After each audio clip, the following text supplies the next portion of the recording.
우리가 지난주에는 스승이었던 선지자 엘리야가 하나님으로부터 들림을 받을 때 끝까지 그를 따라가면서 갑절의 영광을 구했던 그 엘리사에 대해서 함께 살펴봤습니다. 그러니까 진정한 제자의 모습이 바로 그런 거였죠. 그 스승의 그 영감, 성령의 능력을 그대로 이어받아서 또 하나님께서 주신 그 사명을 감당하는 그런 열정, 또 그런 악착 같은 마음이 있었기 때문에 하나님께서 엘리사에게도 엘리야의 그 선지직을 이어받게 하셨고, 또 오히려 엘리사보다 더 많은 능력을 행하게 하셨습니다. 흔히 그런 말이 있죠. 남들이 하는 만큼 하는 건 노력이 아니다. 노력은 다른 사람들보다 하는 만큼 할 뿐만이 아니라 그것보다 더 해야만 노력이다 라고 말들을 합니다. 신앙생활도 마찬가지입니다. 신앙생활뿐만이 아니라 모든 일에 있어서 거저되는 건 없습니다.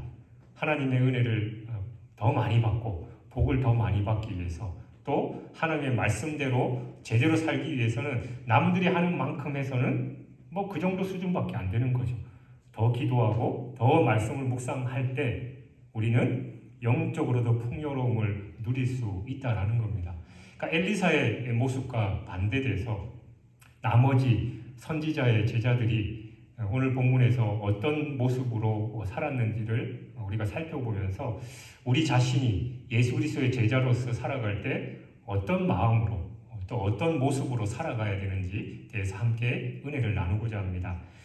본문 앞에 3절을 보면 이 베델에 있는 선지자의 제자들이 엘리야의 죽음에 대해서 걱정하는 내용이 나와요. 그러니까 베델의 선지자의 제자들은 어떤 경로를 통해 서 있는지는 알 수 없지만 엘리야가 곧 세상을 떠날 거다라는 그 사실을 알고 있었습니다. 때문에 엘리사를 보자마자 여호와께서 오늘 당신의 선생을 당신의 머리 위로 데려가실 줄을 아시나이까? 라고 묻습니다. 그러니까 이 질문 속에는 너 수석 제자라고 하는데 엘리사 너는 이 사실을 제대로 알고 있냐? 라는 데 대한 그 첫 번째 물음이 있었고, 또 엘리야가 승천하면 어떻게 해야 되는지에 대한 근심이 마음에 배어 있는 거죠. 그 당시에 바알 종교를 국교로 정한 북이스라엘에서 이 하나님 여호와 신앙을 수호하는 데 앞장섰던 영적인 지도자 엘리야를 잃는다라는 건 어마어마하게 큰 문제였습니다. 왜냐하면 엘리야가 자신들을 지켜주고 또 하나님의 뜻을 선포하면서 자기의 기둥과 보호막이 됐는데, 그 엘리야가 없다면 이 선지자들이 자신의 신분이 어떻게 될지도 모르고 아무 보장도 없는 그런 상황이었다라는 거예요. 더군다나 엘리야의 승천은 이 선지자들의 입지 또 생명이 위태로울 정도로 그런 걸 의미하는 일이기도 했다라는 겁니다. 그래서 선지자의 제자들은 근심 어린 마음으로 엘리야의 승천에 대해서 엘리사에게 물었던 겁니다. 근데 이에 대한 엘리사의 대답이 어떻습니까? 나도 또한 아노니 너희는 잠잠하라. 여기서 이제 잠잠하라라는 거는 소동하지 말고 조용하고 침착하게 처신하다 하라라는 그런 뜻입니다. 여러분들은 힘들고 어려운 고난과 또 갑작스러운 어떤 상황 앞에서 어떻게 하십니까? 일반적으로 사람들은 어쩔 줄 모르고 당연히 소요하고 요동치는 건 당연합니다.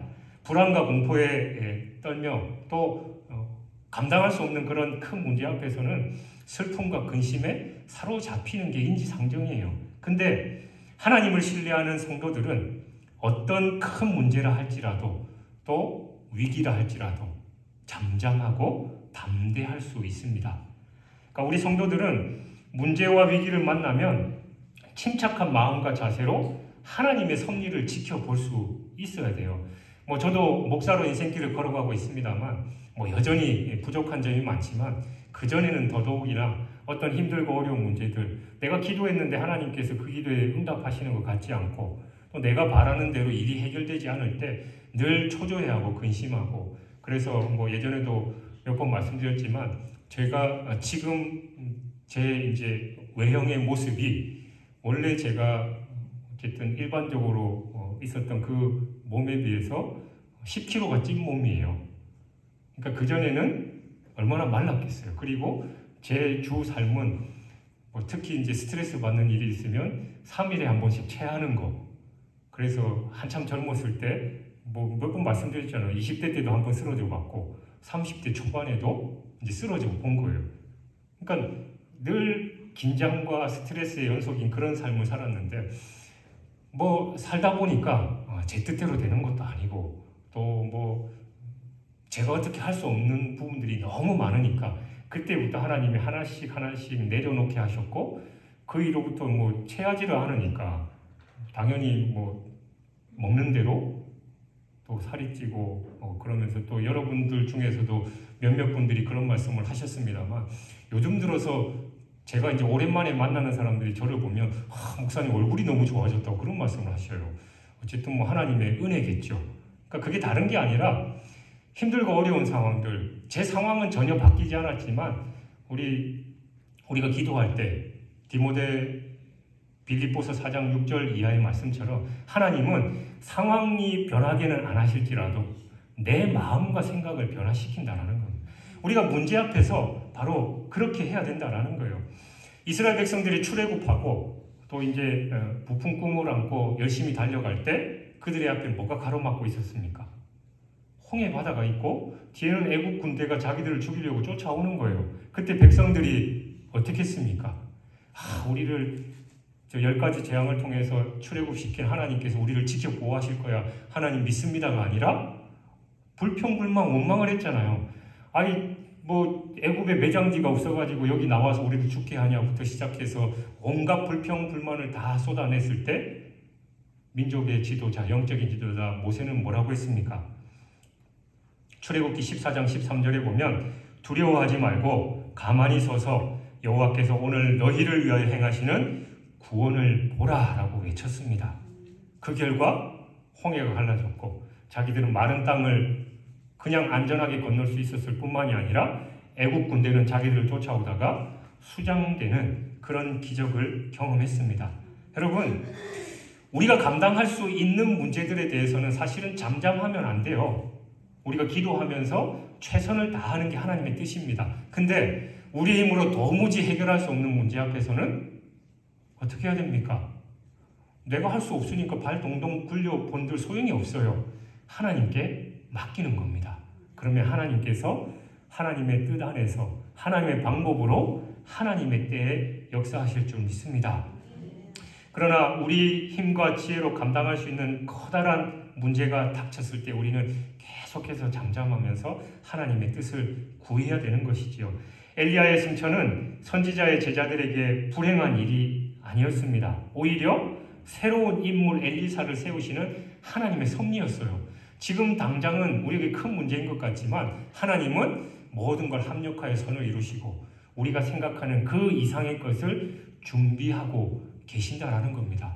여러분 혹시 지금 암울한 가운데 내 주변이 막힌 것 가운 그런 답답한 심정에 있으십니까? 하늘을 보십시오. 하나님께서 일하실 줄 믿습니다. 하나님께서 내가 알지 못하는 큰 일, 비밀을 준비하고 계실 줄 믿습니다. 그 하나님을 바라보시며 우리는 내가 어떻게 할 수 없는 문제 앞에서 잠잠하게 하나님의 도움을 구하는 저와 여러분 되시길 주님의 이름으로 축원합니다. 또 15절은 선지자의 제자들이 엘리사가 엘리야의 선지자직을 계승했다라는 걸 인정하는 내용이에요. 그러니까 여기 보면 선지자의 제자들은 엘리사가 엘리야처럼 이 요단을 가르고 여리고로 돌아오자 그에게로 가서 영접하면서 그 앞에 엎드렸습니다. 이는 엘리사를 최고의 선지자이고 자신들의 스승이고 신앙 지도자로서 인정한다라는 그런 의미예요. 즉 선지자의 제자들은 엘리야의 영감이 엘리사 위에 머물렀음을 확인하고 엘리사를 지극히 높여서 존중한 겁니다. 여러분 엘리사의 출신 계층이 뭡니까? 우리 열왕기상 19장 이하에 보면 농부였잖아요. 그래서 엘리야가 불렀을 때 그 농기구를 다 불을 내서 그 자기가 몰던 그 소를 삶아서 백성들에게 나눠주고 엘리야를 쫓았던 그런 사람입니다. 근데 그 많은 선지자의 제자들 중에는 엘리야보다 신분 계층이 훨씬 높은 사람들도 분명히 있었을 겁니다. 그러니까 모든 외적 조건을 초월해서, 그런데도 엘리야의 영적 권위를 계승한 그 선지자 엘리사를 그 모든 선지자의 제자들이 인정하고 존중했다라는 겁니다. 그러니까 우리 성도들도 이들의 신앙 자세, 그러니까 신앙 지도자에 대한 존중심을 배워야 됩니다. 여러분, 존경이야 여러분이 진짜 마음에 우러나고 해야 존경하고 안 하고는 여러분의 결정에 따라 다를 수도 있겠습니다만 최소한 존중을 해야 되는 거예요. 하나님이 세우신 영적인 지도자로서 인정하고 지까짓게 이런 게 아니라 진정으로 그들은 엘리사를 영적인 지도자를 인정하고 그 앞에 엎드려서 그 예를 표현했다라는 겁니다. 근데 고린도전서 1장 26절에서 29절에 보면 하나님이 원래 비천하고 약한 사람을 신앙 지도자로 세우기를 즐겨하시는 분입니다. 유랑 족속이었던 아브라함을 믿음의 조상으로 세우셨고 일개 목동에 불과했던 그 모세를 출애굽의 영적 지도자로 세우신 분이지요. 다윗도 비천한 목동 출신이잖아요. 엘리야는 어땠습니까? 그냥 서민이었고 바울은 심지어 교회를 핍박하는 그런 자였습니다.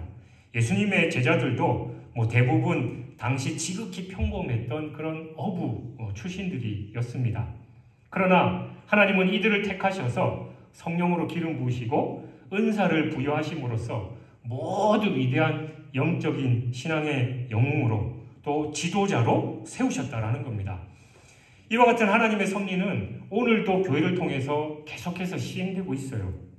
그렇다면 하나님께서 사회적으로 출신 계층이 우수한 사람보다 더 취약한 사람을 택하셔서 주의 종들로 삼으시는 그 이유가 어디 있겠습니까?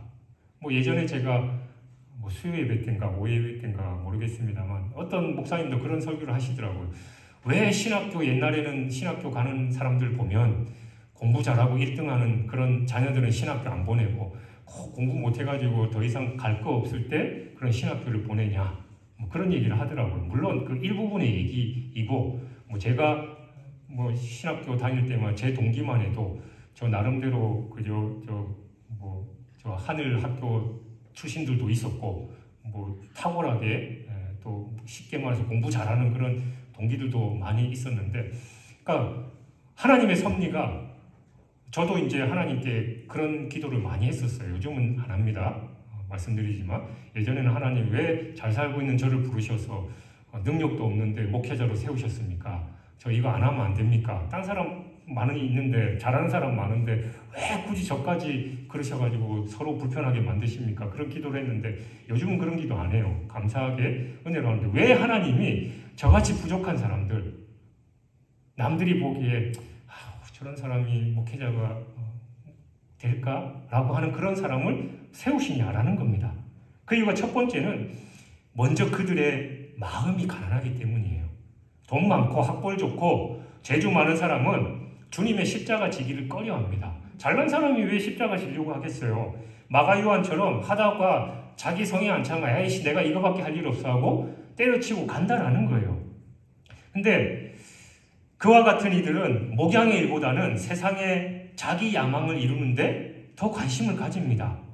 이런 이들은 주님이 가신 십자가의 길을 따르기를 원하지 않는다라는 거예요. 근데 내가 부족하고 하나님의 놀라운 일을 하려고 하는데 내가 부족하고 연약한 모습을 직시하게 되면 하나님 앞에 납작 엎드려서 기도하는 거예요. 그러면 하나님이 능력 주셔서 당신의 일을 하게 한다라는 겁니다. 여러분, 어마어마한 장인, 능력자가 도구 탓합니까? 꼭 교회에서 이런 표현 써서 죄송합니다만 선무당이 장구 탓한다고. 원래 장인들은 장비 탓을 안 해요. 자기의 능력이 출중하기 때문에 부족한 것도 그냥 합니다. 요즘 TV 프로그램에 요리하는 그런 프로그램도 참 많이 나오죠. 그러니까 흔히 잘 나가는 요리사들은 냉장고 그냥 열어서 있는 재료들 그냥 꺼내서 뚝딱뚝딱 하면 남들이 감탄할 요리 만들어내잖아요. 꼭 요리 못하는 사람은 식재료가 어떻느니 칼이 어떻고 도마가 어떻느니 그런 탓을 하는데 그렇지 않아요. 그러니까 하나님이 연약하고 부족한 그 종을 들어 쓰셔서 그 역사를 이행하시는데 전지전능하신 하나님은 아무 문제가 없습니다. 오히려 그 장인이 도구를 쓰는데 도구가 지 잘났다고 하면 장인은 그 도구 안 써요. 과감하게 버리고 다른 도구를 쓰겠죠. 하나님의 역사도 마찬가지다라는 겁니다. 그리고 또 두 번째 이유가 있는데 고린도전서 1장 29절에 보면 이는 아무 육체라도 하나님 앞에서 자랑하지 못하게 하려 하심이라 라고 했듯이 세상에서 부유한 불신자들의 심판의 증거로 세우기 위한 목적이에요. 여러분 보십시오. 여러분 수많은 왕들이 농부 출신 엘리사에게 하나님 앞에서 수모를 당했잖아요. 또한 아람 군대 장관 나하만도 그에게 순종해야만 했습니다. 왕의 대신도 불신앙 때문에 심판을 받아야만 했습니다. 그러니까 하나님은 이와 같은 이유로 출신 계층을 초월해서 신실한 성도들을 신앙의 지도자로 세우는 경우가 많습니다. 그러므로 우리들은 모든 세상의 기준을 초월해서 하나님께서 세우신 그 신앙의 지도자를 존중해야 된다는 거예요. 그 사람이 여러분보다 못할 수 있습니다. 성질도 개팍할 수 있고 별로 그럴 수도 있지만 그를 사용하시는 하나님이 계시기 때문에 그를 존중해야 된다는 거죠. 갈라디아서 6장 6절이 뭐라고 가르칩니까? 가르침을 받는 자는 가르치는 자와 모든 좋은 것을 함께하라. 여러분이 그 영적 지도자를 진심으로 하나님께 하듯이 했을 때 하나님은 여러분에게 여러분이 대했던 그 이상으로 대해주실 것입니다. 교회는 세상의 가치와 법을 초월한 하나님의 집이에요.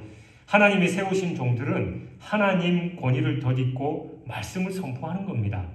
이 사실을 깊이 인식하시고 주의 종들을 합당하게 존중하는 여러분이 되시길 주님의 이름으로 축원합니다. 우리 아까 서권사님 기도하실 때 부족한 종을 위해서 하나님 기도할 때 신유의 역사, 병 고치는 역사가 나타나게 되는 그런 기도 참 중요합니다. 그러나 여러분 중요한 건 제가 기도한다고 낫는 게 아니라 여러분이 기도해도 나을 수 있어요. 믿음만 있으면. 왜? 하나님이 역사하시기 때문이에요. 우리는 그 하나님을 바라보면 됩니다. 그러면 하나님이 일을 이루시고 역사하시고 여러분이 알지 못하는 엄청난 일을 행해 주실 줄 믿습니다. 또 16절을 보면 여리고의 선지자의 제자들은 엘리사에게 엘리야의 시신을 찾게 해주기를 간절히 간청하는 내용이 나와요. 그러니까 선지자의 제자들은 요단강 저편에 멀리 떨어져 있었기 때문에 엘리야가 온전히 하늘로 올라가는 걸 보지 못했죠. 즉 그들은 엘리야가 온전히 승천한 사실을 믿지 못하고 이 엘리야가 회오리 바람을 타고 하늘로 올라가는 중에 그 육신이 그냥 땅에 떨어졌을 것으로 생각하고 그 우리 영적인 지도자였던 그 엘리야의 시신을 찾아서 어떻게 좀 잘 모셔야 된다는 그런 생각이 가득했다는 거예요. 이 선지자의 제자들은 1차적으로는 그들 기본적인 생각에 사람이 살아서 승천할 수 없다라는 믿음이 있었습니다. 그들은 그 당시 일반적인 생각이 이 죄악 가운데 있는 육신의 몸을 가지고는 거룩한 하나님 나라에 들어갈 수 없다라는 생각이 있었어요. 그러니까 하나님께서 엘리야를 올리시면서 그 영혼은 데려가 가시되 그 육신은 그냥 떨어뜨리고 가시었다라고 그렇게 생각했기 때문에 엘리사에게 그렇게 요청을 한 거예요. 그래서 엘리야가 승천한다라는 사실을 알았을 때 엘리야가 살아서 승천하는 것으로 생각하지 않고 단순히 육신은 마치 허물처럼 벗겨져서 지상으로 떨어지고 하나님께서 그 영혼만 취하시는 것으로 생각했던 거죠. 근데 그들이 엘리야의 승천을 믿지 못한 또 하나의 이유가 있었는데 그건 다른 게 아니라 그들이 엘리야와 가까이 있지 않았기 때문에 엘리야가 승천하는 장면을 직접 보지 못했다라는 거예요. 엘리사는 끝까지 따라가서 그 장면을 직접 목격했죠. 다른 그 선지자의 제자들처럼 엘리사도 동일한 사고방식을 갖고 있었지만 자기의 눈으로 직접 하나님께서 엘리야를 하늘 위로 데려가시는 걸 목격했기 때문에 아니다, 온전히 갔다, 그러니까 찾을 필요 없다라고 그렇게 얘기를 했던 겁니다. 그러나 그들은 끝까지 엘리야의 육적 승천을 믿지 못하고 엘리사로 하여금 찾아러 가야 된다. 우리는 반드시 가야 된다라고 계속해서 그렇게 요청을 했는데 17절에 보면 무리가 그로 부끄러워하도록 강청하매. 그러니까 이제 뭐 어찌할 바를 모르도록 그냥 강하게 그렇게 얘기를 했다라는 그런 얘기죠. 근데 여러분 여기서 우리는 한 가지 교훈을 얻을 수 있습니다. 그게 바로 주님을 가까이에서 섬기지 않는 사람들, 그러니까 주님과 멀리 떨어져서 그냥 관망하듯이 신앙생활을 하는 사람들은 반드시 이렇게 신앙의 미숙함을 드러낼 수밖에 없다라는 거예요. 여러분 교회 안에는 세 가지 부류의 성도들이 있습니다. 먼저는 주님을 섬기되 아주 적극적으로 친근하게 섬기는 이들이 있고, 그 다음에는 타율적이고 소극적으로 그냥 섬기는 이들이 있고, 또 마지막으로는 아주 그냥 멀리서 관망하듯이 강 건너 불구경하듯이 신앙생활하는 그런 성도들이 있어요. 그러니까 모두 다 열심으로 친근하게 주님을 섬긴다면 얼마나 좋겠습니까만은 현실은 그렇지 않죠. 대개는 거의 70% 정도는 일반적으로 타율적이고 소극적으로 주님을 섬기거나 아니면 손님 대하듯이 주님을 대하는 경우가 있습니다. 그리고 이러한 성도들의 신앙의 성숙도는 당연히 낮을 수밖에 없는 거고, 어쩔 때는 어린아이처럼 미숙한 모습도 드러냅니다. 주님께 대한 신앙의 지식은 있어도 이 신앙의 체험이 없으니까 당연히 의심하게 되고 회의를 품게 되고 또 시험에 잘 걸려 넘어지는 거예요. 그래서 저는 늘 새벽마다 하나님, 우리 교회 성도들 신앙이 깊은 분들도 있고 미숙한 분들도 많이 있는데 제발 시험에 넘어지지 않도록 성령께서 지켜주십시오. 당연히 어린아이가 힘없는데 툭 치면 넘어지는 게 당연하잖아요. 마찬가지로 영적으로 바로 서 있지 못한 사람들은 힘들고 어려운 일, 또 사탄이 우리를 넘어뜨리려고 하면 넘어질 수밖에 없어요. 그럴 때 우리가 구할 수 있는 건 성령께서 지켜주십사. 아이가 힘은 없지만 엄마 아빠의 품에 안겨 있으면 넘어지지 않는 것과 마찬가지로 성령께서 안아주시고 품어주시도록 그렇게 기도한다라는 겁니다. 근데 그들은 목회자의 그 메시지, 설교 말씀에도 마음문을 활짝 열어서 듣지 못하고 사실은 이해도 잘 못하는 경우가 많아요. 그러니까 당연히 잠오죠. 저 양반이 무슨 소리 하나라고 그렇게 된다라는 거예요. 이에 비해서 주님을 친근하게 섬기는 성도들은 신앙이 성숙하고 심지어는 복음의 비밀을 깊이 깨닫게 되는 겁니다. 진리에 대한 믿음의 확신이 굳건하고 담대하게 되는 거예요. 그래서 똑같은 문제 앞에서도 초연할 수 있는 거고 어떤 상황 앞에서도 끄떡하지 않는 겁니다. 왜? 영적인 체질, 체력이 다르기 때문이죠. 그러므로 시편 73편 28절은 하나님께 가까이함이 내게 복이라 라고 말씀했고, 시편 63편 8절은 나의 영혼이 주를 가까이 따르니 주의 오른손이 나를 붙드신다 라고 그렇게 고백했습니다. 여러분, 목자를 가까이 따르는 양들이 먼저 맛있는 꼴과 물을 먹게 되는 겁니다. 이게 바로 지혜예요. 그래서 이제는 우리가 손님 성도가 아니라 주인 성도들이 되어야 되는 겁니다. 적극적으로 또 친근하게 주님의 말씀을 따라야 합니다. 그럴 때 신앙의 모든 문제가 자연히 해소되고 생활의 문제들도 해결되는 거예요. 또 주님의 놀라운 은혜를 체험함으로써 성숙한 성도들이 되는 겁니다. 그래서 몰아주는 축복이 있다는 거예요. 신앙생활을 열심히 하면 할수록 하나님은 더 은혜를 베푸시고 축복을 주시지만 제대로 하나님 곁에 있지 않으면 복을 받을 수 없는 겁니다. 그러니까 신앙의 수준의 차이가 점점점 나게 되는 건 어쩔 수 없는 거예요. 당연하잖아요, 여러분. 여러분이 연예인 콘서트를 가면 가까이 있으면 하다못해 연예인 얼굴을 더 가까이서 보고 악수라도 한번 할 수 있는데 저 제일 뒤에 끝자리 가면 얼굴도 안 보여요. 그리고 주변의 소음 때문에 노래나 그 사람이 하는 얘기도 제대로 안 들리는 거와 마찬가지로 신앙생활도 마찬가지입니다. 하나님께 가까이 가면 갈수록 비례해서 은혜와 복이 넘쳐난다라는 이 진리를 아시고 그 은혜와 복을 누리는 여러분이 되시길 주님의 이름으로 축원합니다. 엘리사의 만류에도 불구하고 강청한 끝에 엘리사의 허락을 얻어서 엘리야의 시신을 찾아 나선 선지자들의 제자들이 사흘이나 시신을 찾아서 헤맸지만 찾지 못했죠.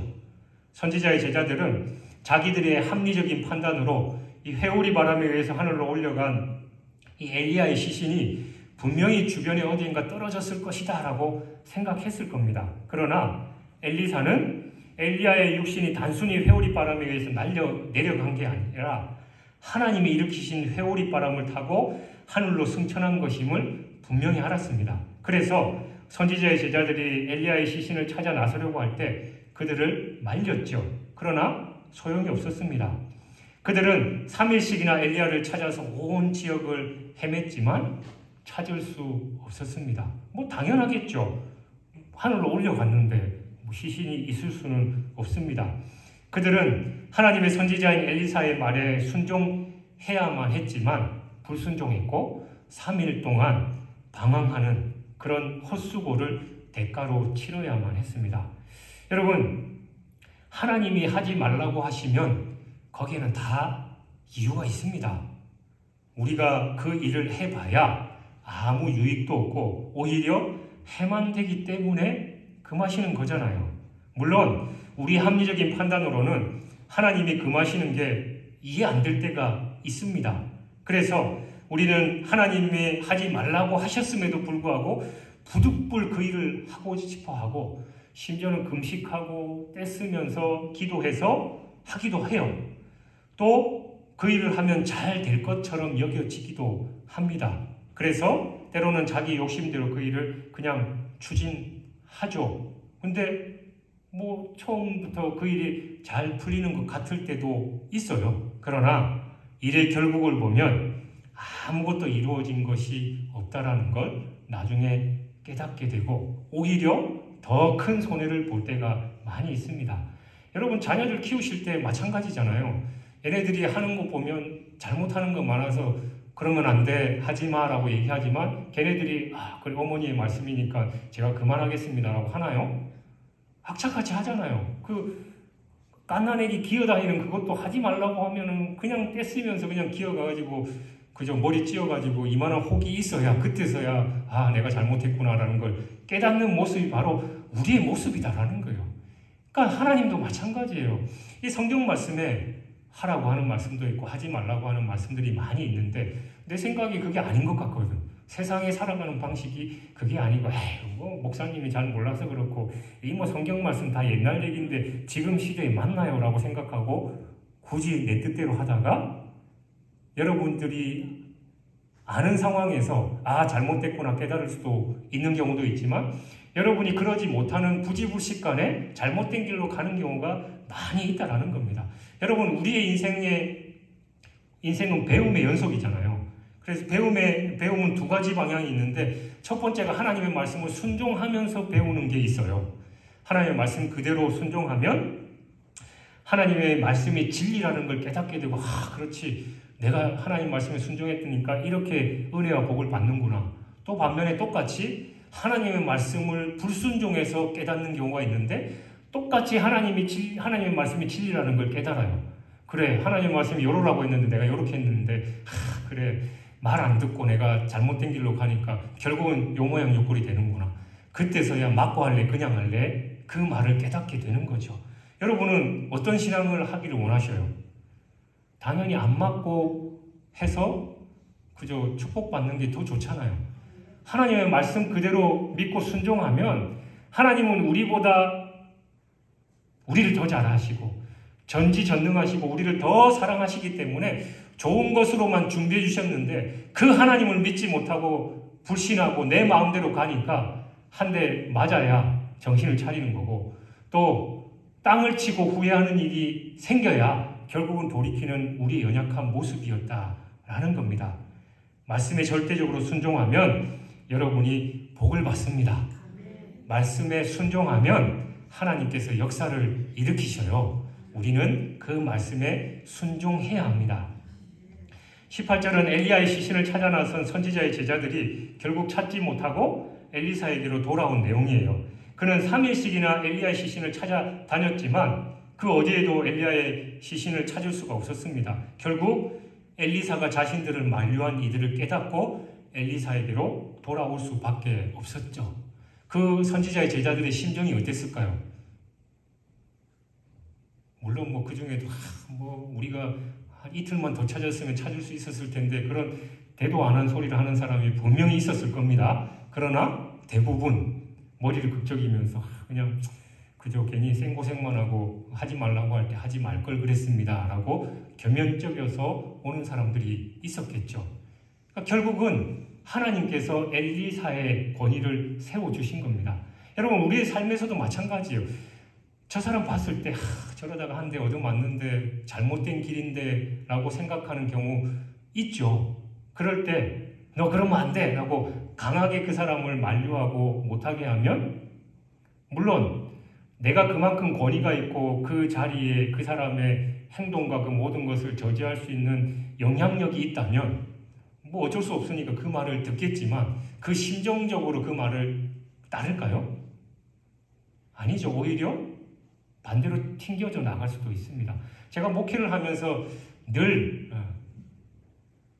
그 딜레마가 그거예요. 분명히 잘못된 길로 가는데 하나님 말씀에 근거해서 바른 말을 해주면 저놈의 목사가 또 나한테 그러는구나 하고 또 그러고 상처받고 교회를 안 나오고 하면 또 막 문제가 복잡해지고 힘들어지니까 늘 그것 때문에 고민이에요. 그러니까 때로는 이 엘리사의 사처럼 그냥 내버려 둘 때도 필요한 것 같아요. 그냥 그러면 나중에 그냥 본인이 스스로 깨닫고 돌아와서 그냥 그렇죠. 제가 그냥 괜히 욕심부리고 고집 피워서 이렇게 됐습니다. 그러니까 하나님께서 그를 스스로 깨닫게 하시고 인정하게 하신다라는 겁니다. 여러분 우리는 지혜가 필요합니다. 물론 단도직입적으로 못하게 해서 잘못된 길을 가지 못하게 하는 것도 필요하지만 때로는 그들 스스로 깨닫도록 놔두시면 결국은 하나님께서 우리 편이 되셔서 진리가 진리되도록 그렇게 인도하신다라는 겁니다.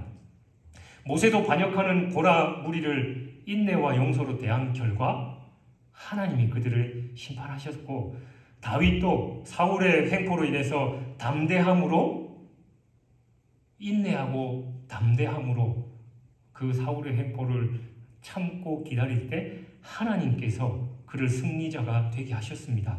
뿐만 아니라 예수 그리스도도 오직 온유와 인내로 십자가를 지셨기 때문에 결국 승리자가 되어서 하나님 우편에 앉으신 겁니다. 여러분, 우리는 진리와 의를 실행하되 모든 일들을 시기와 원망이 없이 행해야 됩니다. 엘리사처럼 다윗처럼 또 예수님처럼 온유와 인내로 하나님께서 나의 손을 들어주실 때까지 자기 본분에만 힘쓰는 지혜로운 여러분이 되시길 바랍니다. 사랑하는 여러분, 요한복음 15장 5절에서 8절은 이렇게 말씀합니다. 나는 포도나무여 너희는 가지라. 그가 내 안에 내가 그 안에 거하면 사람이 많은 열매를 맺나니 나를 떠나서는 너희가 아무것도 할 수 없습니다. 사람이 내 안에 거하지 아니하면 가지처럼 밖에 버려져 마르나니 사람들이 그를 모아다가 불에 던져 사르느니라. 너희가 내 안에 거하고 내 말이 너희 안에 거하면 무엇이든지 원하는 대로 구하라. 그리하면 이루리라. 너희가 열매를 많이 맺으면 내 아버지께서 영광을 받으실 것이요 너희는 내 제자가 되리라. 아멘. 주님께서 우리가 주님께 붙어 있어야 뭐라도 할 수 있고 그때 비로소 우리는 예수님의 제자가 될 수 있습니다. 여러분 우리는 주님을 떠나서는 살 수 없는 존재예요. 잘 살 수 있을 것 같죠? 아까 말씀드린 대로 한번 떠나 보십시오.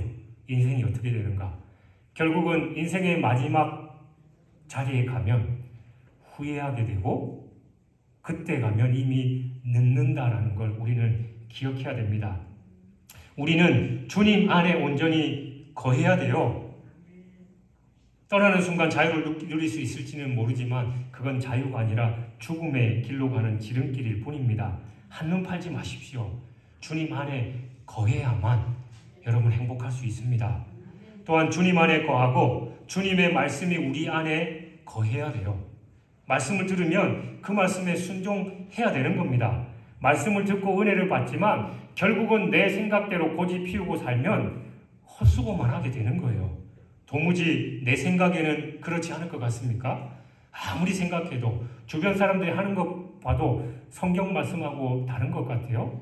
그래도 여러분 그냥 순종하십시오. 하나님은 완전하십니다. 하나님은 실수하지 않으셔요. 우리처럼 뭐 해놓고 야 이대로 해 했는데 하나님 왜 이래요? 그래 내가 잘못 생각했나? 그거 아닌가? 그런 분이 아니십니다. 하나님은 완전하셔요. 우리의 머리털까지 세시는 분이십니다. 그 하나님이 우리와 함께 계시고 또 그 하나님이 하시는 그 말씀 순종하면 바로 하나님의 영광 받으시고 세상 사람들이 우리가 하나님의 제자인 줄 알게 되는 겁니다. 똑같은 선지자였지만 엘리사는 철저하게 하나님의 말씀을 따랐고 또 하나님의 뜻을 알고 간절히 간구함으로 하나님의 역사를 깨닫고 놀라운 일들을 행했지만 나머지 선지자의 제자들은 하나님과 가까이 하지 않았고 또 인간적인 생각이 앞서서 그들 생각대로 했을 때 결국은 하나님의 뜻에 굴복할 수밖에 없었다라는 거죠. 여러분 똑같이 신앙생활하고 있지만 다 같은 성도가 아닙니다.